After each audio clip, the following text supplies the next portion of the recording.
আজকে আলোচনা করছি শ্বাসকষ্ট বা ব্রঙ্কিয়াল অ্যাজমা নিয়ে। অ্যাজমার রোগী আমরা প্রচুর পেয়ে থাকি। অ্যাজমা কি? অ্যাজমা হলো শ্বাসতন্ত্রের ইনফ্লামেশন। শ্বাসতন্ত্র কি? শ্বাসতন্ত্র হলো আমাদের যে এই নস্ট্রিল, নাকের এই ছিদ্র, এখান থেকে শুরু করে লেরিংস, ট্রাকিয়া, ব্রোঙ্কাস, ব্রঙ্কিউল, অ্যালভিও, লাংস, সবগুলি মিলেই হলো আমাদের শ্বাসতন্ত্র। এই শ্বাসতন্ত্রের ভিতরে যদি ইনফ্লামেশন হয় সেটাই হলো অ্যাজমা। যেহেতু এই শ্বাসতন্ত্রের ইনফ্লামেশন হলে শ্বাসতন্ত্র ন্যারো হয়ে যায়, সে কারণে অ্যাজমায় দেখা যায় যে ন্যারো ন্যারো ব্রোঙ্কাস হতে পারে, ব্রঙ্কিউল হতে পারে, অথবা অন্য যে কোনো জায়গায় ন্যারোয়িংটা হতে পারে। ন্যারোয়িং হলে প্রচুর শ্বাসকষ্ট হয় রোগীর, এবং শ্বাসকষ্টের সাথে রোগীর দেখা যায় যে প্রচুর পরিমাণে কাশি থাকে। এই কাশিটা রাতে বেড়ে যায়, সকালের দিকেও কারো কারো কাশি থাকে। রোগী প্রচুর ঘেমে যায়, রোগীর হুইজিং হয়, রঙ্কাই হয়। হুইজিং রঙ্কাই কি? হুইজিং রঙ্কাই হলো, মনে করেন যে কোনো জায়গা যদি ন্যারো হয়ে যায়, সেই জায়গার ভিতর দিয়ে যদি বাতাস ঢোকে তাহলে কনকন কনকন একটা আওয়াজ হয়। যেমন বাঁশি যখন তৈরি করা হয়, বাঁশির একটা পাশ চিকন করা হয়, চিকন করে সেখান দিয়ে ফু দেওয়া হয়, চিকন করে ফু দিলেই ওই শব্দটা বের হয়, এছাড়া ওই শব্দটা বের হয় না। তেমনিভাবে আবার শ্বাসতন্ত্রের কোনো জায়গা যদি এভাবে চিকন হয়ে যায়, সেখান দিয়ে যদি বাতাসটা ঢুকে তাহলে একটা শব্দ হয়, কনকন কনকন। এটাই হলো রঙ্কাই। এই রঙ্কাইটা এই রঙ্কাইটা আমরা স্টেথোস্কোপ যন্ত্রের সাহায্যে কানে দিয়ে শুনে থাকি। আর এই রঙ্কাইটা যখন স্টেথোস্কোপ যন্ত্র লাগে না, এমনিতেই বাহির থেকে শোনা যায়, তখন সেটাকে বলা হয় হুইজিং। বাইরে থেকেই শোনা যায়, রোগী খালি কানেই, কোনো কিছু যন্ত্র দেওয়া লাগে না, এটা হলো হুইজিং। আর এটা হচ্ছে ক্রিপিটেশন। ক্রিপিটেশন বা ক্রেপস যেটাকে বলা হয়, ক্রেপস হলো যদি পানির ভিতর দিয়ে বাতাস যায় তাহলে শব্দ হবে একটা ঘর ঘর ঘর ঘর ঘর ঘর, এরকম শব্দ হবে। তেমনিভাবে আমাদের শ্বাসতন্ত্রের ভিতরে যদি কোনো ফ্লুইড জমা হয়, মিউকাস সিক্রেশন হয়, কফ জমা হয়, তার ভিতর দিয়ে যদি বাতাস যায় তাহলে যে ঘর ঘর ঘর ঘর শব্দটা হয়, যেটা আমরা স্টেথোস্কোপ দিয়ে শুনে থাকি, সেটা হলো ক্রিপিটেশন। তাহলে এগুলি থাকে অ্যাজমায়।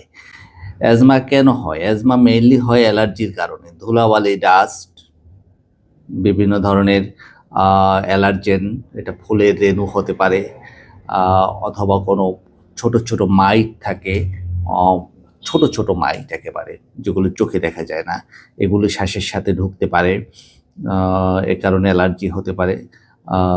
ঠান্ডার কারণে হতে পারে। আবার যদি কোনো ভাইরাল ইনফেকশন হয়, সেখানে সংক্রমণ হয়ে অ্যাজমা হতে পারে। অ্যাজমা হলে এই যে শ্বাসকষ্ট হয় তীব্র, এখানে সে কারণে দেখা যায় অ্যালভিওলের ভিতর দিয়ে অক্সিজেন পর্যাপ্ত প্রবেশ করতে পারে না, এবং পর্যাপ্ত অক্সিজেন প্রবেশ করতে না পারার কারণে আমরা পালস অক্সিমিটারে দেখি এ ধরনের রোগীর অনেক সময় অক্সিজেন স্যাচুরেশন কমে যায়, এবং অক্সিজেন স্যাচুরেশন কমে যাওয়ার কারণে তাদের অনেক সময় অক্সিজেন দিতে হয়। এই রোগ, এটা একটা ক্রনিক ইনফ্ল্যামেটরি কন্ডিশন অ্যাজমা। এটা একুট কোনো রোগ না যে একবার হয়েছে হঠাৎ করে ভালো হয়ে গেছে, তা না।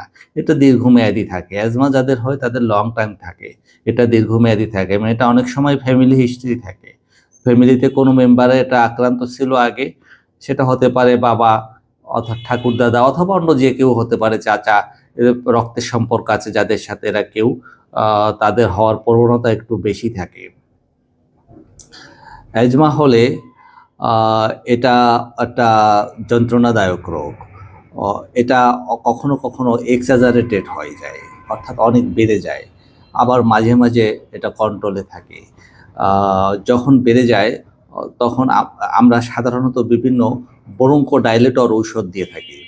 ব্রঙ্কোডাইলেটর যেমন আছে নানা ধরনের, যেমন সালবুটামল, লিভোসালবুটামল, ডক্সোফাইলিন, থিওফাইলিন, নানা ধরনের ঔষধ আছে। সে ওষুধগুলি আমরা দিয়ে থাকি এই ওষুধগুলো ব্রঙ্কাসকে ডাইলেট করে। যে ব্রঙ্কাস চিকন হয়ে গেছিল সে ব্রঙ্কাসকে ডাইলেট করে। ডাইলেট করার কারণে সে শ্বাস নিতে পারে। এখন যে ব্রঙ্কোডাইলেটরগুলি আমরা মুখে খেতে দেই, সেই ব্রঙ্কোডাইলেটর অনেক সময় আবার আমরা ইনহেলার আকারেও দিয়ে থাকি। ইনহেলার আকারে ব্রঙ্কোডাইলেটরও দেই, আবার কখনো কখনো স্টেরয়েডও দেই। আবার ব্রঙ্কোডাইলেটর, স্টেরয়েড ২ টার কম্বিনেশনও দেই। একসাথেও দিয়ে থাকি। বেশিরভাগ ক্ষেত্রেই একসাথে দিয়ে থাকি। যেমন ব্রঙ্কোডাইলেটর ইনহেলার যেটা দিয়ে থাকি সেটা একুট কন্ডিশনটা কভার করে। এখন শ্বাসকষ্ট হয়েছে, এখন যদি ব্রঙ্কোডাইলেটর ইনহেলার সে ব্যবহার করে, এখন শ্বাসকষ্ট কমবে। আর স্টেরয়েড যে ইনহেলারটা দিয়ে থাকি রোজ ২ বার করে, সেটা সাধারণত ব্যবহারের পর মুখ কুলি করতে হয়।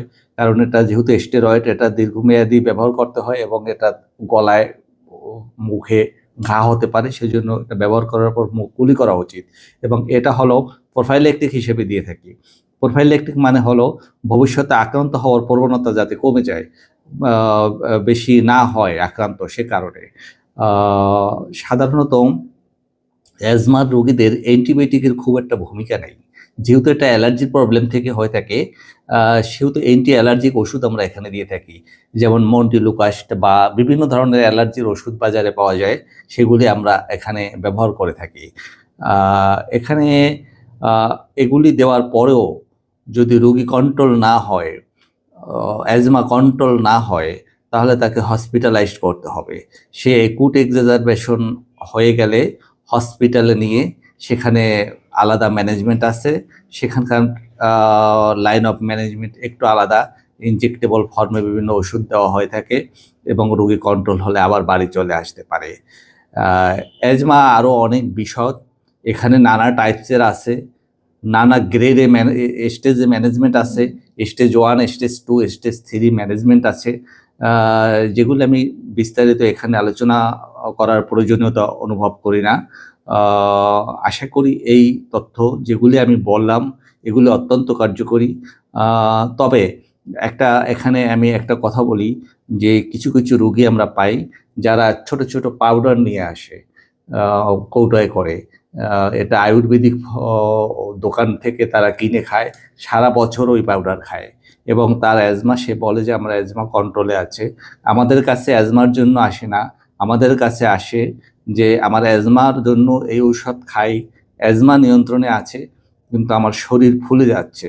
আসলে আপনারা জেনে রাখবেন যে ওই পাউডারগুলি টোটালি স্টেরয়েড। স্টেরয়েড সারা বছর খাওয়া কোনো ক্রমে কোনো স্বাস্থ্যসম্মত বিষয় নয়। ওই পাউডার খাওয়া থেকে বিরত থাকুন। নানা ধরনের পাউডার বাজারে বিক্রি হয়, নানা অসৎ উদ্দেশ্যে এগুলি ব্যবহৃত হয়। স্টেরয়েড খেলে অবশ্যই অ্যাজমা নিয়ন্ত্রণে থাকবে, বাট স্টেরয়েড শরীরে দীর্ঘমেয়াদী খাওয়া যায় না। এটা অ্যাজমার জন্য কখনোই ভালো দীর্ঘমেয়াদী খাওয়া উচিত বলে আমি মনে করি না। এগুলি কখনো খাবেন না। আরেকটা কথা, টিকা আছে, ঠান্ডার টিকা আছে, ইনফ্লুয়েঞ্জার টিকা আছে।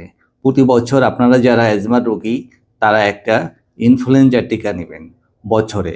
সেপ্টেম্বরে দিকে এটা নিলে ভালো হয়, যখন শীতের শুরু প্রাদুর্ভাব, বা অন্য সময় আপনি নিতে পারেন। বছরে একটা এই ইনফ্লুয়েঞ্জার টিকা অবশ্যই নেবেন। দ্বিতীয় একটা কথা, নিউমোনিয়ার টিকা আপনারা নেবেন। নিউমোনিয়ার টিকা এ কারণে নেবেন যে অ্যাজমার রোগীরা যদি নিউমোনিয়ায় আক্রান্ত হয়, কখনো ইনফেকশন হয়, সেক্ষেত্রে সেটা মারাত্মক আকার ধারণ করে। যেহেতু তার আগে থেকেই শ্বাসযন্ত্রের প্রবলেম আছে, সেহেতু সে যদি নিউমোনিয়া আক্রান্ত হয়, এটা মারাত্মক আকার ধারণ করে। তাই কাজেই নিউমোনিয়ার টিকা দিয়ে রাখবেন। আমি ছোট করে বোঝাবার চেষ্টা করলাম, কিছু তথ্য দেওয়ার চেষ্টা করলাম। আশা করি আপনাদের এই তথ্যগুলি উপকারে লাগবে। ভালো থাকবেন, সুস্থ থাকবেন।